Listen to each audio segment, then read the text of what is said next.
Welcome to another deep dive. And this time we're heading to Indonesia, to the magnificent Borobudur temple. A truly awe-inspiring sight.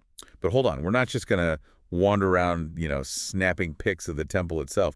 Today's focus. Oh, we're going deeper. We are going deeper. We're zeroing in on the reliefs. Imagine like graphic novels carved right into the stone. With a visual narrative unfolding across the temple walls. Exactly. And our source material is this collection of excerpts detailing Jataka tales, other narratives, all carved on the walls. It's like Aesop's fables, but with a distinctly Buddhist twist. With a Buddhist flavor, for sure. So we'll be exploring these stories, unraveling the layers of history, the art, the Buddhist teachings, all kind of baked into them. It's amazing how these reliefs act as a window into the beliefs and values of the people who built Borobudur. And here's the kicker. Some of these reliefs, they're hidden. Adds a whole other level of, mystery to our exploration. Hidden in plain sight. So ready to uncover some surprising, inspiring tales of virtue, sacrifice, and the whole path to enlightenment. Absolutely. It's like they built a visual encyclopedia of their spiritual world right on those walls. Right. And there's this whole section at the base of the temple, the Karmavibhanga, totally hidden from view. The Karmavibhanga, now that's fascinating. It basically lays out the karmic consequences of actions with scenes of heaven and hell. It's like a visual representation of the cycle of rebirth. Whoa, heavy stuff. It really makes you think, doesn't it? Like what we do in this life, it ripples out. It echoes, yeah. And what's wild is we actually have photos of the Karmavibhanga from the late 19th century before they covered it up. So we kind of have this peek into a hidden world. A glimpse into the past. And to add to the mystery, the Karmavibhanga reliefs, they were never actually finished. Some of them have inscriptions left by the artists. It's like stumbling upon an artist's sketchbook, right? You get these raw insights into their process. Exactly, it's fascinating. These inscriptions offer a unique perspective on their techniques, the whole construction process, like how they even managed to carve these intricate narratives into stone. So we've got this hidden world depicting karmic consequences, and then woven throughout Borobudur, we have the Jataka tales. Ah, yes, the Jataka tales, stories depicting the Buddha's past lives, his journey towards enlightenment. Not just stories, right? Yeah. More like moral and ethical guides, almost like a Buddhist Aesop's fables. Exactly. Each panel of the relief, it captures a key moment in the narrative, guiding the viewer through the story, offering insights into the Buddha's evolution over countless lifetimes. So cool. And each tale has its own unique lesson. I'm especially curious about the ones that focus on dana, the virtue of giving. What can we learn from those? The concept of dana, or generosity, it's central to Buddhist philosophy. The reliefs depict the bodhisattva, the Buddha to be, performing these extraordinary acts of selflessness in his previous life. Really driving home the compassion at the heart of these teachings. Right, and it goes beyond just giving material things. Like there's this story where the bodhisattva, he donates his eyes to a Brahmin. Turns out the Brahmin was actually Shukra, the king of the gods, in disguise. Wow, giving away your sight. That's intense generosity. What would even motivate such an act? Well, in Buddhist thought, actions are driven by intention. So these stories, they really highlight the bodhisattva's commitment to easing suffering, to embodying compassion. It's about recognizing the interconnectedness of all beings. So it's not just about the act itself, but the why behind it. Exactly. It's about acting with kindness and generosity, even when it requires personal sacrifice. It's a profound lesson in empathy and understanding. And these stories, they're not all about passive giving either, are they? There are tales that showcase the bodhisattva's resilience in the face of some serious challenges and temptations. Oh, absolutely. Take the king of the Sabis, for example. To prove his commitment to enlightenment, he allowed parts of his body to be taken. Talk about putting your beliefs into action. That's dedication. It reminds me of the story of Avyaya, the head of a guild, who kept giving even when stripped of his wealth. It's like a masterclass in unwavering determination. What's that story all about? It beautifully illustrates the idea that true generosity comes from within. Even when Shukra, the king of the gods, tests him by taking away all his possessions, Avyaya still finds ways to help others. He understood that material wealth is fleeting, but the intention to give, that's what truly matters. It's a message that still resonates today. True generosity isn't about the amount, but the spirit behind it. And then there's Suparga, the aging navigator, guiding merchants through dangerous waters despite his fading eyesight. Talk about perseverance. Suparga's story is a powerful illustration of experience and resilience. Despite his age and his vision, he uses his knowledge and determination to navigate the ship through perilous seas.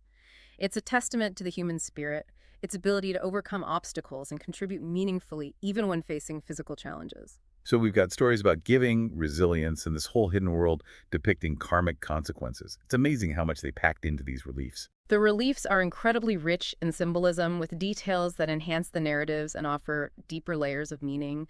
The presence of lotus flowers, for instance, often symbolizes purity and spiritual awakening. And then there are celestial beings, or devas, signifying the divine realm and the interconnectedness of all beings. It's like a secret language woven into the stone, waiting to be decoded. And the animals in each tale, they often hold specific significance too.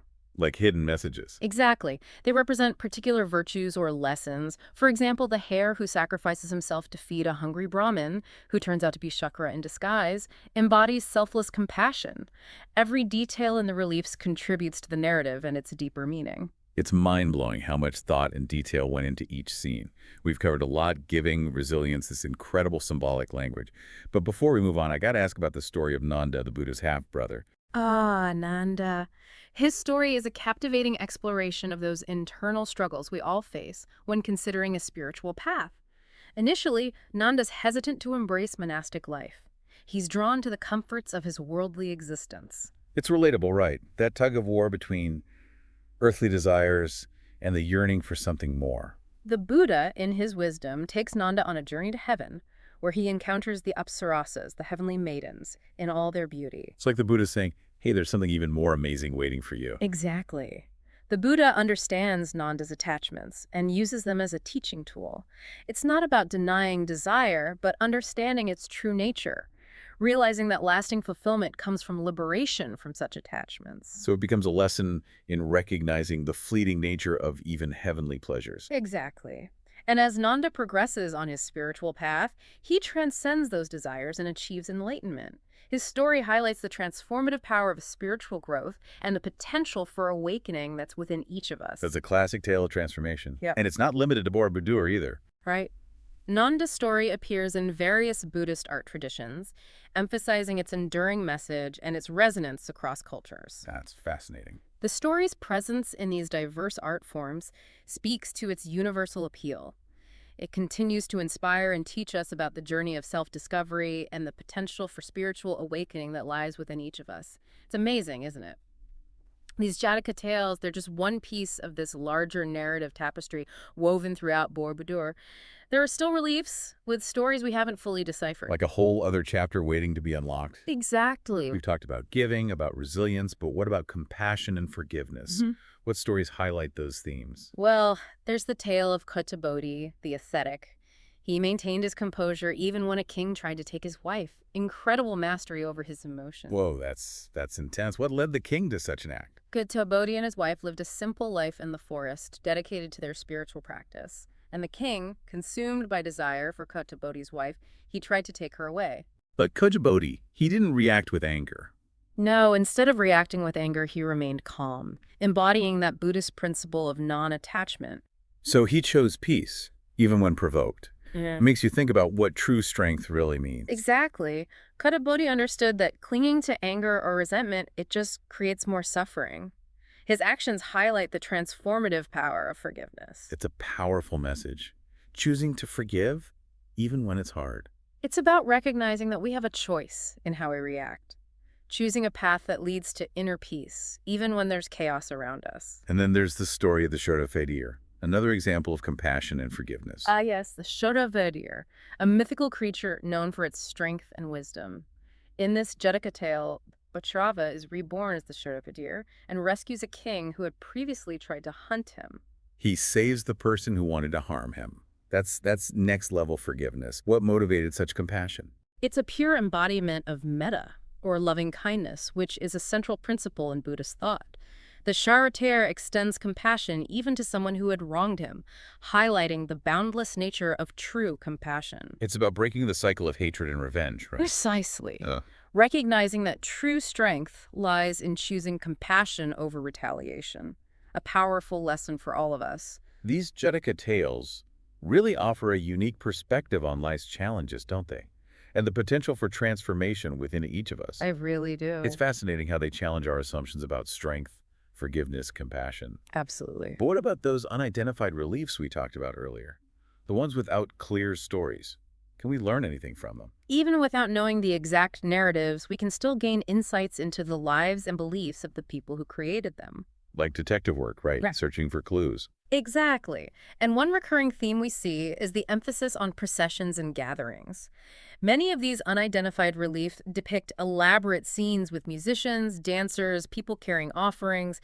These likely represent important rituals or celebrations. It's like getting a glimpse into their daily lives, their sense of community. Right. Imagine the energy of these gatherings, the music, the colors, the shared sense of purpose. And it reminds us that these weren't just faceless people from the past. They had hopes, dreams, a whole culture. Exactly. They laughed, loved, celebrated, mourned, just like we do today.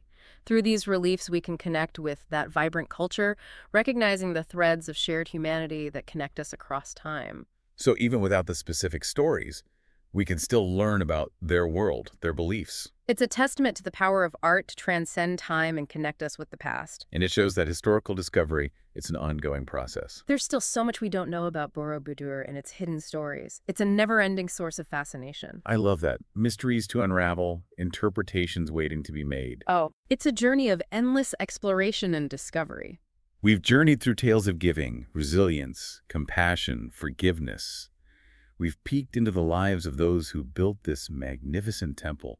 What a journey it's been. It's like Borobudur. It reveals itself in these layers, like peeling back the petals of a lotus flower.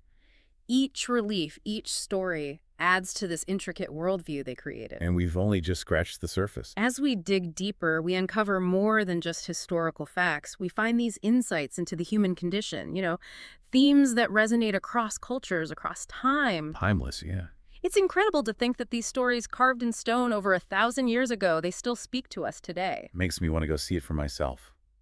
Walk among those reliefs, feel the weight of history. It's an awe-inspiring experience. So we've explored the hidden world of the Karmavibhanga, dove into those captivating Jataka tales, even uncovered some insights from reliefs with those mysterious stories. Quite the journey. And through it all, those lessons in giving, resilience, compassion, forgiveness, and just the sheer artistry, the symbolism woven into every detail. Before we wrap up, is there one thing you hope our listeners take away from this dive into Borobudur's reliefs? What really strikes me is this message that enlightenment, or reaching our full potential, it's a journey, not a destination. Ah, I see what you mean. The Jataka tales, they show us that even the Buddha went through countless lifetimes, facing challenges, learning along the way. It's a reminder that growth is a process. Yeah. And that no matter where we are on our own paths, we can learn, we can grow, we can transform. Borobudur invites us to embrace that journey, to learn from our experiences, to cultivate compassion, wisdom, resilience. To live a more meaningful life. Exactly. To close out our deep dive into Borobudur's hidden stories, I want to leave our listeners with a thought. The Buddha achieved enlightenment after countless lifetimes filled with challenges. What does that tell us about perseverance? About our own potential for transformation? It's something to think about. Maybe it'll inspire you to explore Borobudur even further, to delve into its timeless teachings. This deep dive has certainly sparked my curiosity. I can't wait to learn more. Thanks for joining us on this adventure. The pleasure was all mine. Until next time, keep exploring, keep learning, and keep diving deep. Step into the heart of Borobudur, a UNESCO World Heritage Site. Uncover stories etched in over 1,000 narrative panels. Wander through every corridor in a 360-degree virtual tour, or experience it all in virtual reality tour. Download a complete photo book. Modern captures and rare historic images are all at your fingertips. Preserve this legacy, share its wisdom, and deepen your understanding. Begin your journey now. Visit medialoca.com.